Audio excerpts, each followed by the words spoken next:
الحمد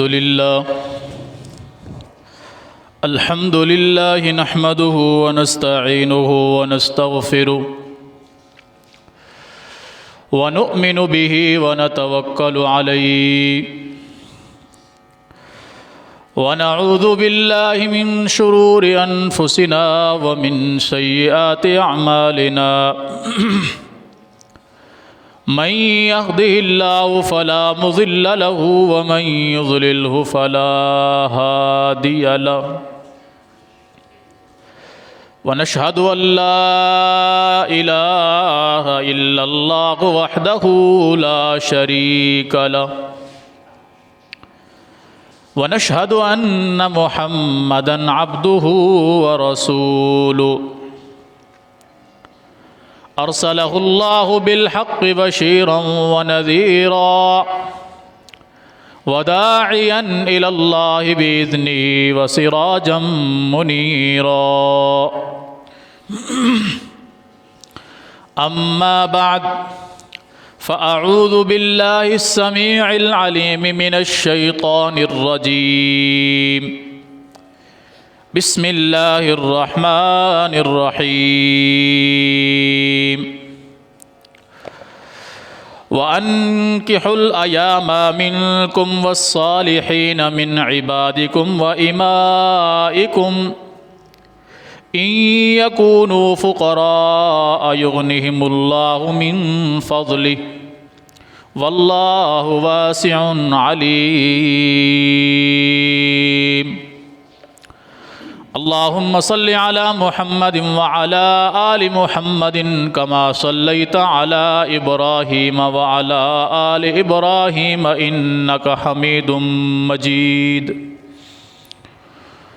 اللهم بارك على محمد وعلى آل محمد كما باركت على إبراهيم وعلى آل إبراهيم إنك حميد مجيد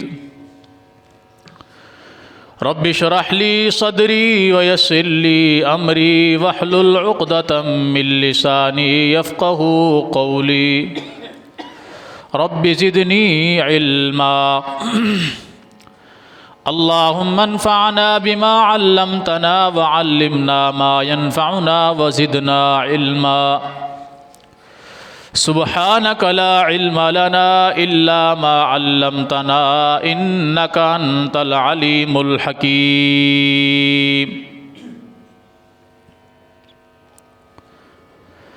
ہر قسم کی حمد و ثنا اللہ جل جلالہ کے لیے، بے شمار بے حد و حساب درود و سلام ہوں امام الانبیاء سید الانبیاء امام الہدا امام المتقین شفیع المذنبین نبی رحمت نبی خاتم النبیین صلی اللہ علیہ وآلہ وصحبہ وسلم کے ذات گرامی پر اللہ رب العالمین نے اس کائنات کو وجود بخشا۔ اس کو وجود بخشنے کے بعد مختلف قسم کی مخلوقات کو پیدا فرمایا اور ہر چیز کو جوڑے جوڑے میں پیدا کیا۔ ہر چیز کا جوڑا ہے۔ جتنی بھی ذی روح چیزیں اس کائنات کے اندر موجود ہیں، جن کے اندر سانس چلتی ہے، ان سب کا اللہ نے جوڑا جوڑا بنایا ہے، اور یہ اس لیے بنایا تاکہ ان کی افزائش نسل ہو، وہ آگے بڑھیں اور کائنات کی رنگ و رونق ان کے ساتھ باقی رہے۔ وہیں اللہ رب العالمین نے اس کائنات کے اندر اس کے نظام کو بہتر رکھنے کے لیے اور اپنا نائب اس دنیا میں رکھنے کے لیے انسان کو وجود بخشا۔ پھر اس انسان کو بھی اکیلا نہیں رکھا بلکہ اس کا بھی جوڑا بنایا۔ سب سے پہلے سیدنا آدم علیہ السلام کو اللہ نے پیدا فرمایا، پھر انہی میں سے ان کی زوجہ اور کائنات کی ماں سیدہ حوا علیہ السلام کو پیدا فرمایا، اور پھر ان دونوں سے اولاد پیدا فرمائی، پھر ان سے آگے اولاد چلی، یہاں تک کہ اس وقت کائنات کے اندر جتنے رنگ و نسل کے لوگ آپ کو نظر آ رہے ہیں، ان سب کی ابتدا سیدنا آدم اور سیدہ حوا علیہم السلام کی نسل میں سے ہے۔ آپ سورہ نساء کو پڑھیں تو پہلی آیت ہی یہی ہے، بسم اللہ الرحمن الرحیم، یا ایھا الناس اتقوا ربکم الذی خلقکم، اے لوگو۔ یہاں اے لوگوں سے مراد اے مومنو نہیں ہے کہ اے مسلمانوں، اے مومنو، اے نصارہ، اے یہودی، اے عیسائی وغیرہ، نہیں۔ اس دنیا کے اندر رہنے والا ہر انسان، وہ کسی مذہب سے تعلق رکھتا ہو، کسی قوم سے تعلق رکھتا ہو، کسی برادری سے تعلق رکھتا ہو، جب کبھی قرآن کے اندر یا ایھا الناس کا لفظ آئے، اس سے مراد اللہ کی مخلوقات میں سے انسان جو مخلوق ہے سب اس میں شامل ہوتے ہیں۔ اور یہ کئی مقامات پر یا ایھا الناس کا لفظ آیا۔ پہلے پارے میں سورہ بقرہ کے اندر تیسرا رکوع بھی یہیں سے شروع ہو رہا ہے، یا ایھا الناس، اے لوگو، اعبدوا ربکم الذی خلقکم والذین من قبلکم لعلکم تتقون، اس اللہ کی عبادت کرو جس نے تمہیں پیدا کیا، تم سے پہلے لوگوں کو پیدا کیا، اسی سے ڈرو تاکہ تم متقی پرہیزگار بن جاؤ۔ سورہ نساء کی پہلی آیت بھی یہی ہے، یا ایھا الناس، اے لوگو، اپنے رب سے ڈرو، الذی خلقکم، جس نے تم سب کو پیدا فرمایا۔ کس سے پیدا فرمایا؟ من نفس واحد، ایک جان سے پیدا فرمایا۔ گویا کہ سیدہ حوا بھی آدم علیہ السلام سے پیدا ہوئی، اور بعد میں آنے والی ساری انسانیت بھی سیدنا آدم کی نسل میں سے ہے۔ تو پہلا انسان اس دنیا کے اندر جس کو بھیجا گیا وہ سیدنا آدم ہے، اور انہی کی آگے ساری اولاد ہے، خود ان کی بیوی بھی انہی کے جسم میں سے پیدا ہوئی۔ فرمایا الذی خلقکم من نفس واحدہ، اس رب سے ڈرو جس نے تم سب کو ایک جان سے پیدا کیا۔ وَخَلَقَ مِنْهَا زَوْجَهَا، پھر اسی ایک جان میں سے اس کی بیوی کو پیدا کیا۔ وَبَثَّ مِنْهُمَا رِجَالًا كَثِيرًا وَنِسَاءً، پھر ان دونوں سے بہت سارے مرد اور بہت ساری عورتیں اللہ نے پیدا فرمائی۔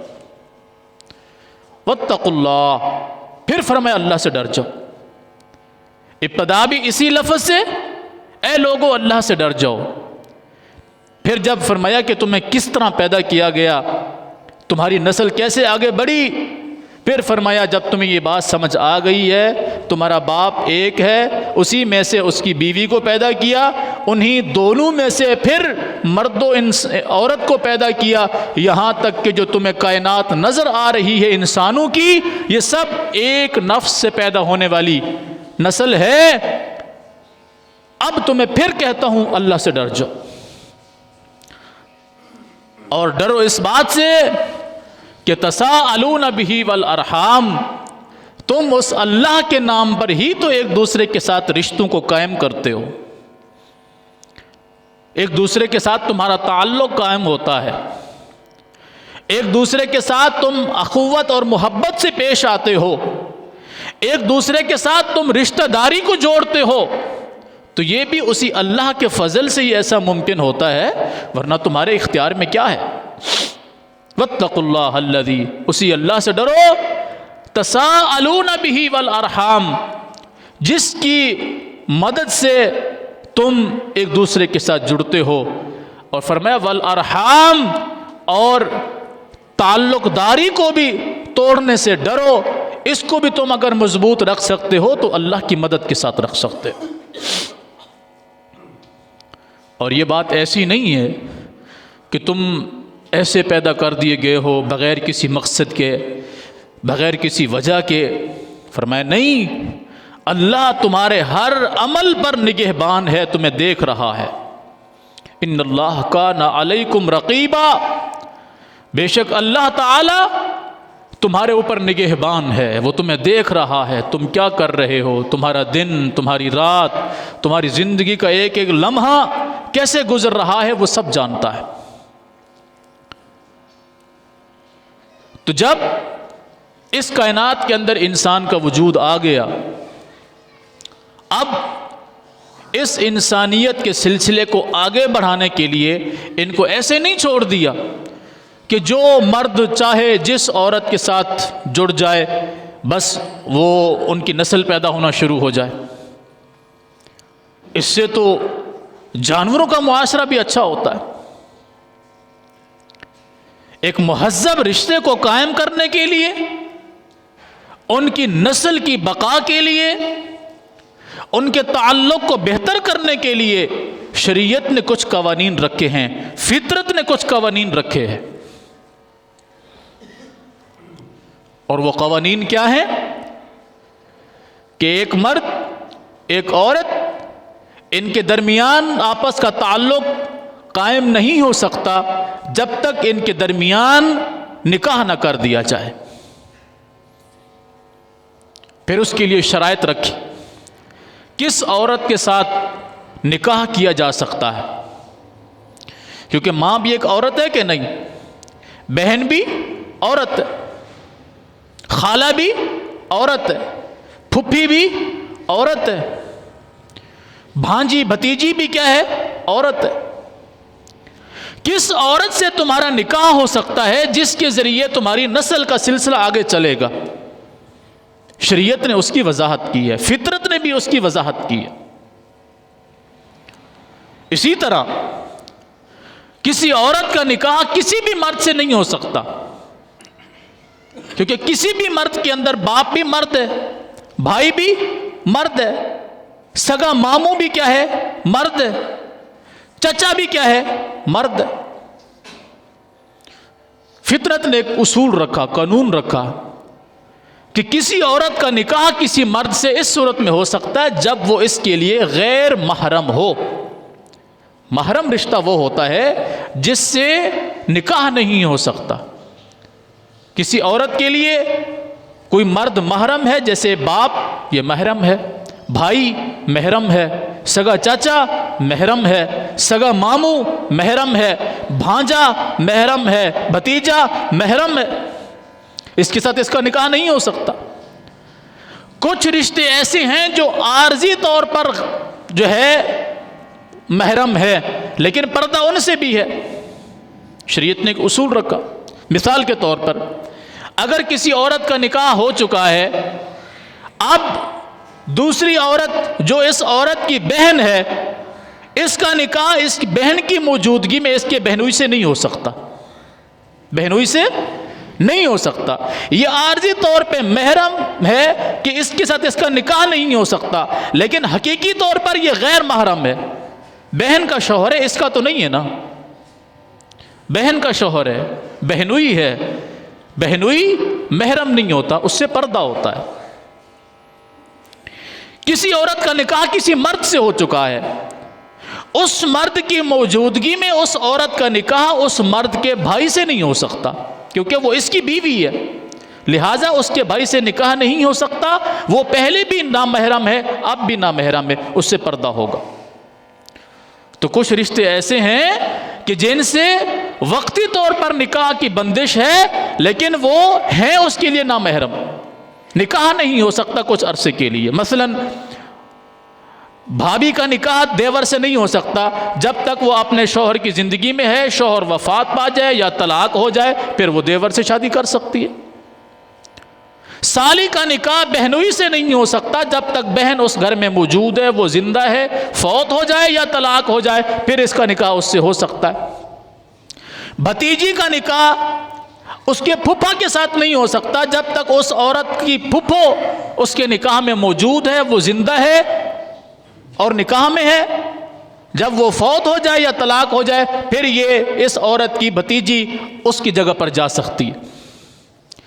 بھانجی کا نکاح خالہ کے شوہر کے ساتھ نہیں ہو سکتا جب تک خالہ موجود ہے، زندہ ہے، اس کے نکاح میں ہے، وہ فوت ہو جائے یا طلاق ہو جائے پھر اس خالو کے ساتھ جو آپ تک خالو تھا اب وہ اس کا شوہر بن سکتا ہے، اس سے نکاح ہو سکتا ہے۔ تو شریعت نے، فطرت نے کچھ قوانین رکھے، جانوروں والا معاشرہ نہیں بنایا کہ ایک گائے میں سے بچڑا پیدا ہوا، وہی بچڑا بڑا ہو گیا، اچھی نسل کا نکلا، اگلی دفعہ اسی گائے کو جفتی کرانے کے لیے اسی بچڑے سے جفتی کرا دو۔ شریعت نے کوئی منع نہیں کیا ہے، وہ جانور ہے، ان کے لیے یہ قوانین آپ پر لاگو نہیں ہوتے۔ کوئی بھی جانور ہے، کوئی بھی جانور ہے، لیکن کچھ جانور ایسے ہیں جن کے اندر اللہ نے یہ غیرت اور فطرت رکھی ہے کہ وہ اپنی محرم کے ساتھ جفتی نہیں کرتے۔ آپ حیران ہوں گے، گھوڑا ایک ایسا جانور ہے جو اپنی ماں کے ساتھ کبھی جفتی نہیں کرے گا۔ چیلنج ہے دنیا کو، اس کی نسل آگے بڑھانی ہے، کسی اور مادہ کے ساتھ اس کی جفتی ہو سکتی ہے، وہ اپنی ماں کے ساتھ جفتی نہیں کرتا۔ یقین نہیں آتا آزما کر دیکھ لیجیے۔ ہاں، اس کی ماں کے اوپر کپڑا ڈال دو، اس کو بالکل چھپا دو، اسے پتہ نہ چلے، جفتی ہو جائے، وہ علیحدہ بات ہے، ورنہ اللہ نے اس کے اندر اتنی غیرت رکھی ہے، لیکن جانور ہے۔ یہ کچھ باتیں بتانے کا مقصد ہے، وہ آگے بتاتا ہوں میں آپ کو۔ بہت ساری ایسی مثالیں، اونٹ ہے، اس کا بھی تقریباً یہی معاملہ ہے۔ انسان جو اشرف المخلوقات ہے، اشرف المخلوقات یعنی اللہ کی تمام مخلوقات میں سب سے افضل اور اعلی انسان، یہ اس قدر کیسے گر سکتا ہے؟ آپ دور نہ جائیں، اپنے اسی ملک میں آپ کو سینکڑوں نہیں ہزاروں ایسے کیسز ملیں گے، باپ اپنی سگی بیٹی کے ساتھ زیادتی کرتے ہوئے پکڑا گیا، بھائی اپنی سگی بہن کے ساتھ زیادتی کرتے ہوئے پکڑا گیا، چچے نے اپنی سگی بھتیجی کے ساتھ زیادتی کر دی، ماموں نے اپنی سگی بھانجی کے ساتھ زیادتی کر دی۔ یہ انسانوں کا معاشرہ ہے یا جانوروں کا معاشرہ ہے؟ ایسا کیوں ہوا؟ کس وجہ سے ایسا ہوا؟ کبھی ہم نے غور کیا کہ باپ کو یہ جرت کیسے ہوئی وہ بیٹی پر دست درازی کرے؟ بھائی کو جرت کیسی ہوئی وہ بہن پر دست درازی کرے؟ چچا کو، ماموں کو جرت کیسے ہوئی وہ اپنے محرم رشتوں پر دست درازی کریں؟ کیوں ہوا ایسا معاشرہ؟ اس معاشرے کو بگاڑنے والے ہم ہیں۔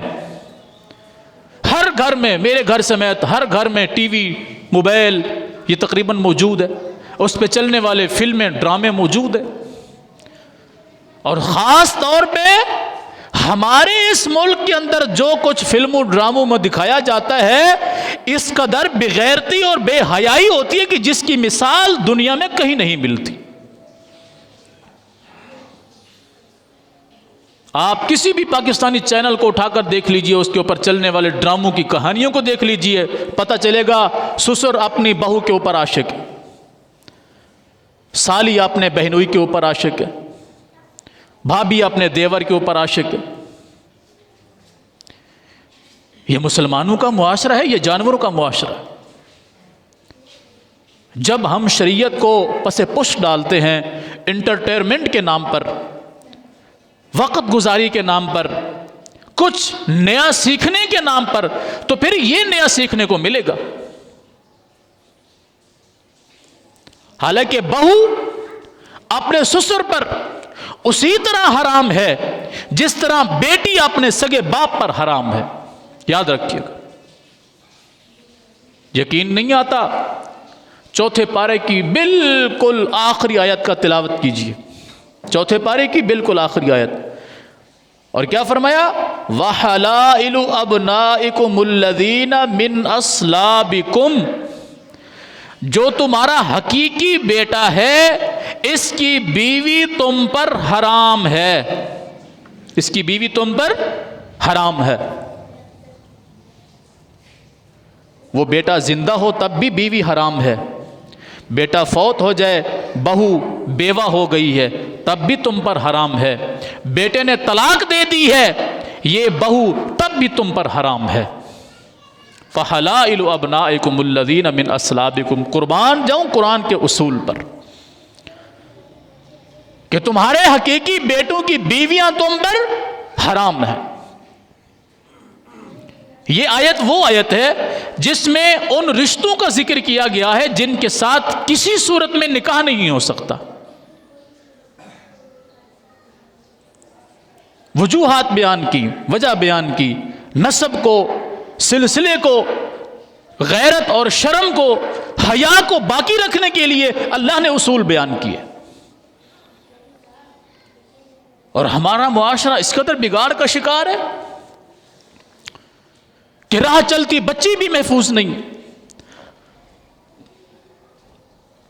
آئے دن یہ کیسز رپورٹ ہوتے ہیں، فلاں کی 5 سالہ بچی اغوا ہو گئی، 10 سالہ بچی اغوا ہو گئی، اتنی عمر کی بچی اغوا ہو گئی، بعد میں پتہ چلتا ہے اس کے ساتھ زیادتی ہوئی، قتل کر کے اس کو پھینک دیا گیا۔ یہ انسانوں کا معاشرہ ہے؟ آپ اسے کیا سمجھتے؟ کیوں ایسا ہوا؟ ہم نے اس کے بگاڑ کے اندر اپنا کردار ادا کیا۔ بچے کے پاس موبائل ہے، چھوٹے بڑے کے پاس موبائل ہے، ہر ایک کو آزادی حاصل ہے، نیٹ کا پیکج لگا ہوا ہے، وہ جو چیز مرضی دیکھنا چاہے۔ نیٹ کے اوپر اس وقت کیا کچھ موجود نہیں ہے؟ تو ہم نے اپنے بچوں کو، اپنی نوجوان نسل کو، بچوں کو یا بچیوں کو بگاڑا ہے، تو ہم نے بگاڑا ہے۔ ایک ہی گھر میں فیملی رہتی ہے، ایک ہی گھر میں، باپ کو نہیں پتا میرا بیٹا اس وقت کس کے ساتھ رابطے میں ہے، ماں کو نہیں پتا میری بیٹی اس وقت کس کے ساتھ رابطے میں ہے۔ ہم سمجھتے ہیں کہ بچوں کو یہ چیزیں لے کر دینا ضروری ہے، وہ پڑھ رہے ہیں، انہوں نے کوئی اسائنمنٹ جو ہے وہ تیار کرنے ہوتے ہیں، تو موبائل، انٹرنیٹ، یہ ساری چیزیں ان کے لیے ضروری ہے، ان کے بغیر گزارا نہیں ہے۔ پھر اسی موبائل کے ذریعے وہ کیا کچھ کر رہے ہیں ہمیں پرواہ نہیں ہے۔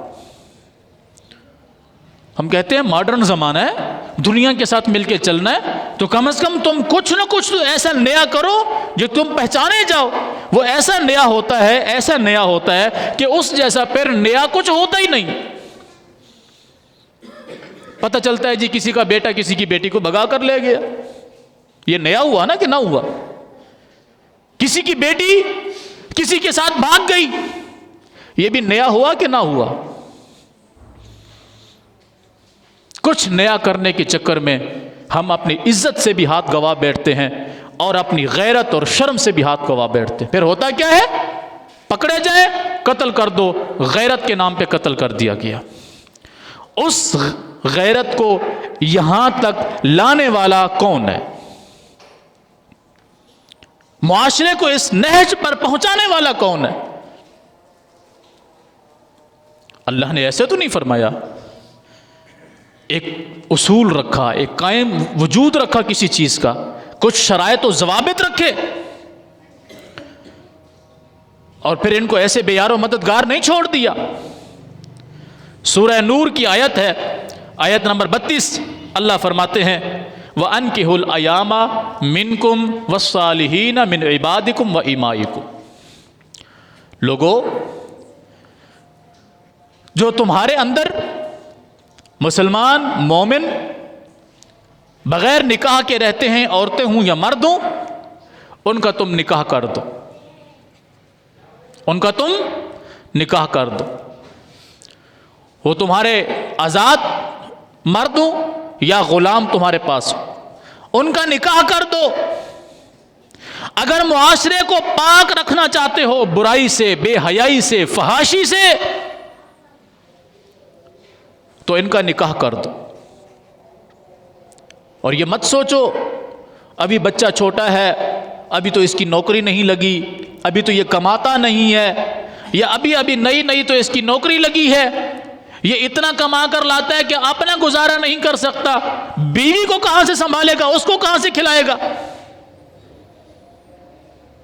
فرمایا ان یکونوا فقراء، وہ تمہارا بیٹا، تمہارا بھائی، تمہارا غلام، تمہارا نوکر اگر وہ غریب بھی ہے، یغنیہم اللہ من فضلی، اللہ اپنے فضل سے اس کو امیر کر دے گا، اللہ اپنے فضل سے اس کو سب کچھ عطا فرما دے گا. تم وقت پر اس کا نکاح تو کرو اگر تم معاشرے کو گناہ سے بچانا چاہتے ہو، تو معاشرے کو پاک رکھنا چاہتے ہو. تو ان یکونوا فقراء، اگر وہ غریب ہوں گے، تنگ دست ہوں گے، ان کے پاس مال و دولت نہیں ہوگا، یغنیہم اللہ من فضلی، اللہ اپنے فضل سے ان کو غنی کر دے گا، مالدار کر دے گا. واللہ واسع علیم. اچھا، اس آیت میں اس بات کا کیا تعلق ہے کہ اللہ تو وسیع علم والا ہے؟ اللہ کچھ اور لفظ بھی یہاں بیان فرما سکتا تھا، یہ لفظ کیوں بیان فرمایا کہ واللہ واسع علیم، اللہ تو بہت زیادہ جاننے والا ہے. کیوں؟ کیونکہ اللہ کو معلوم تھا کہ آنے والے دور میں اس قدر بڑے بڑے مفکر مفسر پیدا ہوں گے جو عجیب و غریب فلسفے دنیا کو سکھائیں گے کہ بھائی محنت کرو گے تو کچھ ملے گا، کسی جگہ پر کی نوکری کرو گے تو کچھ آمدن آئے گی، اپنے پاؤں پہ کھڑے ہوگے تو کچھ کر سکو گے. اللہ سب جانتا تھا، پہلے سے جانتا تھا. اب کے حالات کو اللہ پہلے سے جانتا تھا کہ نہیں جانتا تھا؟ ہمارے تبصرے، ہماری باتیں، ان سب کو اللہ پہلے سے جانتا کہ میرا دین جب لوگوں کے سامنے پیش کیا جائے گا اس پر لوگ کیا تبصرے کریں گے. اللہ اس بات کو بھی پہلے سے جانتا تھا. نکاح کو آسان کر دو. اگر معاشرے کے اندر سے برائی کا خاتمہ چاہتے ہیں تو نکاح کو آسان کرو، برائی کی ماں مر جائے گی. شریعت نے ایسے تو نہیں کہا. خود نبی محترم، نبی مکرم صلی اللہ علیہ وآلہ وسلم نے بیان فرمایا، اے نوجوانوں کی جماعت، تم میں سے جو نکاح کرنے کی طاقت رکھتا ہو اسے چاہیے وہ شادی کر لے، اسے چاہیے وہ شادی کر لے. کہ یہ نکاح، یہ شادی اس کی آنکھوں کے اندر حیا پیدا کر دے گی، اس کی عزت کی، اس کی شرمگاہ کی محافظ ثابت ہوگی. اور فرمایا جو شادی کرنے کی طاقت نہیں رکھتا اسے چاہیے وہ روزے رکھا کرے. انسان روزے کی حالت میں جب ہوتا ہے تو گناہ کی طرف نہیں جا سکتا. کس قدر پاکیزہ دین ہے، کس قدر صاف ستھرا دین ہے کہ جس نے معاشرے کو گناہوں سے، برائیوں سے بچانے کے لیے اصول بیان کیے. اور پھر آپ نے فرمایا کہ اگر تم میں سے کسی کے گھر میں اس کی بہن، بیٹی یا کوئی بھی محرم خاتون کے لیے کوئی مناسب رشتہ تمہارے پاس آتا ہے جس کے دین اور اخلاق سے تم مطمئن ہو، جس کے دین اور اخلاق سے تم مطمئن ہو، اپنی اس محرم کا نکاح اس کے ساتھ کر دو. اگر تم ایسا نہیں کرو گے، اگر تم ایسا نہیں کرو گے، گارنٹی دی محمد الرسول اللہ صلی اللہ علیہ وسلم نے فرمایا اگر تم ایسا نہیں کرو گے تو تم زمین کے اندر فساد برپا کر دو گے. مطلب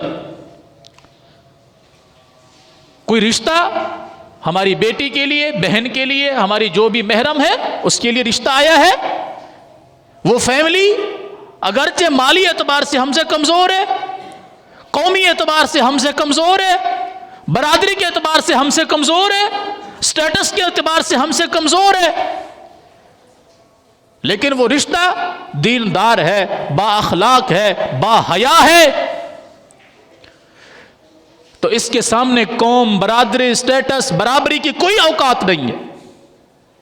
اس کے دین اور اخلاق سے تم مطمئن ہو، چھان بین کرو، اٹھتا کیسا ہے، بیٹھتا کیسا ہے، کن لوگوں کے ساتھ اس کا تعلق ہے، کماتا کیا ہے، یعنی حلال کی ذریعہ آمدن ہے یا حرام کی، کس محفل میں اٹھتا بیٹھتا ہے، کردار کیسا ہے، اس کی چھان بین کرو۔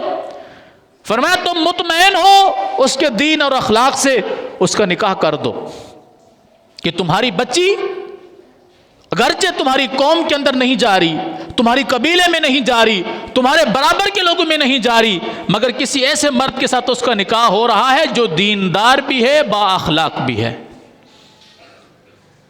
دیندار بھی ہے اور با اخلاق بھی ہے، تمہاری بچی کا گھر بس جائے گا۔ اور اگر ایسا نہیں کرو گے تم زمین میں فساد برپا کرو گے، مطلب پھر تمہیں کوئی ایسا رشتہ ملے گا جو تمہارے اعتبار سے، تمہارے ذہن کے مطابق، تمہاری قوم، برادری، سٹیٹس، برابری کا ہوگا، لیکن وہ بے دین ہوگا، بد اخلاق ہوگا، بد کردار ہوگا، تمہاری بیٹی کا گھر برباد ہوگا، گھروں کے اندر دراڑیں، رشتوں کے اندر دراڑیں، معاشرے کے اندر بے راہ روی کا شکار ہو جائے گا معاملہ۔ یہیں سے تو فساد جنم لیتا ہے۔ اور فساد کس کو کہتے ہیں آپ؟ ہم ڈھونڈتے ہیں ہماری بچی اعلیٰ تعلیم یافتہ ہے، لہٰذا ہمیں ہماری بچی کے لیے رشتہ بھی اسی طرح کا چاہیے جو اعلیٰ تعلیم یافتہ ہو، ہم سے زیادہ مال و دولت والا ہو، ہم سے زیادہ اس کا مقام و مرتبہ ہو معاشرے کے اندر، ہم سے زیادہ وہ عزت دار ہوں۔ جب ہم اپنے سے زیادہ اس طرح کا معاملہ ڈھونڈتے ہیں پھر ہم احساس کمتری کا شکار بھی ہوتے ہیں، اور انہی چکروں میں بچیوں کی عمریں نکل جاتی ہیں، بالوں میں سفیدی آ جاتی ہے، پھر ہم چاہتے ہیں کہ کسی طرح بس بچی کی رخصتی کر دیں، وہ جیسا بھی ہو مل جائے رخصتی کر دیں۔ اب بھی معاشرے کے اندر بگاڑ کا سبب ہم پیدا کر رہے ہیں۔ اسی طرح ہم بچے کا نکاح کرنا چاہتے ہیں تو تب بھی ہمیں یہی بیماری ہوتی ہے۔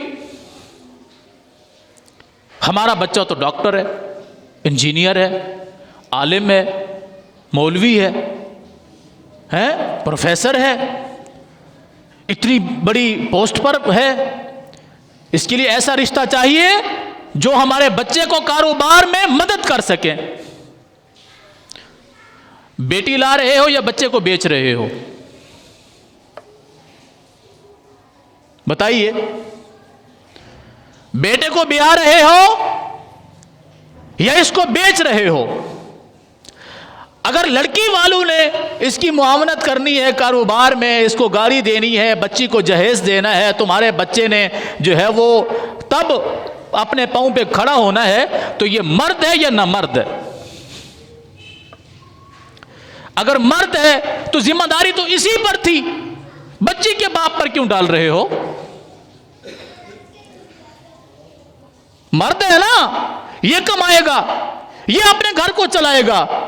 اگر اس نے سونا بیوی کے بستر پر ہے، کھانا بیوی کے لائے ہوئے برتنوں میں کھانا ہے، اس کے نیچے جو بستر بچھا ہوا ہے وہ بیوی کا لایا ہوا ہے، چائے جس میں پی رہا ہے وہ بیوی کا لایا ہوا برتن ہے، جس اے سی میں سو رہا ہے وہ بیوی کا لایا ہوا ہے،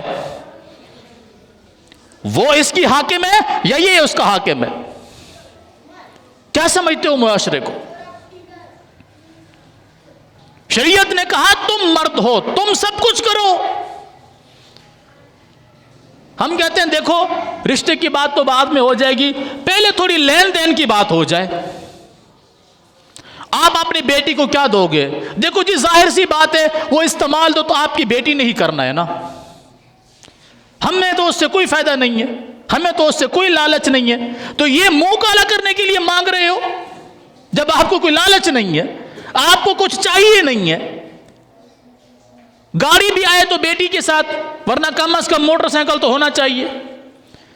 ہمارا بیٹا جو ہے وہ 32 انچ یا 64 انچ کی LED پر جو ہے وہ فلمیں ڈرامے دیکھنے کا عادی ہے، تو کم از کم اتنی تو آپ اپنی بیٹی کو دے ہی سکتے ہیں نا۔ وہ نئے ماڈل کی گاڑی پسند کرتا ہے، اتنا تو آپ اپنی بیٹی کو دے ہی سکتے ہیں نا۔ تو بھائی پھر اس ہجڑے کو وہاں بھیجو نا، اس کو کیوں لا رہے ہو؟ مذاق بنا کر رکھ دیا شریعت کا۔ بچے کی عمر نکل جاتی ہے، پھر بچی دیکھنے جا رہے ہیں تو بچی کے ساتھ ہم وہ رویہ اختیار کر رہے ہیں کہ منڈی میں خریدے جانے والے جانور کے ساتھ بھی ہم وہ رویہ نہیں اختیار کرتے۔ بیٹا تھوڑا چل کے دکھاؤ، بچی ان کو چل کے دکھا رہی ہے، کیٹ واک ہو رہا ہے۔ بیٹا تھوڑا آنکھیں یوں کرو، بیٹا تھوڑا مسکرا کے دکھاؤ، بیٹا تمہیں کچھ بنانا پکانا آتا ہے؟ کیا ہو گیا ہے؟ اس قدر بغیرت ہو گئے ہو، بے شرم ہو گئے ہو کہ تم بچی کو لینے کے لیے جا رہے ہو یا گھر میں کسی نوکرانی کو لا رہے ہو؟ کیا ہو گیا ہے تمہیں؟ تمہاری بیٹی کے ساتھ کوئی ایسا رویہ اختیار کرے کیسا لگے گا تمہیں؟ کوئی تمہاری بیٹی کے لیے رشتہ آئے، 10 رشتے اسی طرح ٹھکرا کر چلے جائیں، کسی کو تمہاری بیٹی کا چلنا پسند نہیں ہے، کسی کو ہنسنا پسند نہیں ہے، کسی کو دیکھنا پسند نہیں ہے، کسی کو اس کا قد کاٹ پسند نہیں ہے، تمہارے دل پر کیا گزرے گی؟ جو تم اپنے لیے سمجھتے ہو وہی دوسرے کی بیٹی کے لیے بھی سمجھو۔ شریعت اس کو کہتے ہیں۔ نبی علیہ السلام نے بہت ساری چیزیں بیان فرمائی ہیں رشتوں کے حوالے سے۔ یہ موضوع انشاءاللہ ہمارا کچھ جمعات تک چلے گا اور بہت ساری چیزوں کو انشاءاللہ ہم کور کریں گے اس میں، اور اللہ نے چاہا اگر ہم نے اپنی اصلاح کرنی ہوئی تو انشاءاللہ ہمیں بہت کچھ سیکھنے کو ملے گا۔ شریعت بے راہ روی کا نام نہیں ہے۔ جس کے گھر میں تم گئے ہو وہ کسی کی عزت ہے، وہ کسی کی بیٹی ہے، وہ گھر انسانوں کا گھر ہے، جانوروں کی منڈی نہیں ہے۔ پھر ہم آ کر کہتے ہیں ویسے کھانا پینا تو ٹھیک تھا لیکن اصل میں نا بچی کی قد کوئی ہمارے بیٹے کے برابر نہیں تھی، بچی کا رنگ کلر جو ہے وہ کوئی اچھا نہیں تھا۔ تمہارا بیٹا یوسف علیہ السلام کی نسل میں سے ہے، اپنے بچے کی بھی شکل دیکھ لو۔ تم جس کے لیے حور ڈھونڈ کر لا رہے ہو اس لنگور کو بھی تو دیکھ لو، اس کی شکل کیسی؟ اللہ اکبر کبیرہ، ہم نے مشکل کر دیا نکاح کو۔ ہوتا کیا ہے، عمریں نکل جاتی ہیں، بچے کی عمر نکل گئی، بچی کی عمر نکل گئی، پھر یا لڑکی کسی گناہ کے راستے پر نکل جاتی ہے یا لڑکا کسی گناہ کے راستے پر نکل جاتا ہے۔ شریعت نے جو حکم دیا ہے نا، بڑی حکمتیں ہیں اس میں، اگر ہمیں کبھی سمجھ آ جائیں تو۔ نبی علیہ السلام کے زمانہ میں نکاح کیسے ہوتے تھے، بچیوں کے رشتے کس طرح طے ہوتے تھے، یہ انشاءاللہ ہم اگلے جمعے بیان کریں گے کہ حضور کے زمانے میں یہ بیماریاں نہیں تھیں جو ہمارے معاشرے کے اندر ہیں، اور اگر ہم حضور کے امتی ہیں تو ہمیں حضور کا طریقہ اپنانا پڑے گا۔ اگر ہم خود کو مسلمان کہتے ہیں، محمد الرسول اللہ صلی اللہ علیہ وسلم کا امتی کہلانے کا ہم دعویٰ کرتے ہیں، تو ہمیں محمد الرسول اللہ صلی اللہ علیہ وسلم کے طریقے پر بھی چلنا ہوگا۔ ہوں ہم مسلمان، طریقہ ہمارا یہود و نصارہ والا ہو تو ہم کسی کام کے مسلمان نہیں ہیں۔ اللہ ہمیں سمجھ عطا فرمائے۔ اس حوالے سے انشاءاللہ مزید گفتگو اگلے جمعے ہوگی۔ اقول قولی ھذا واستغفر اللہ لی ولکم ولسائر المسلمین۔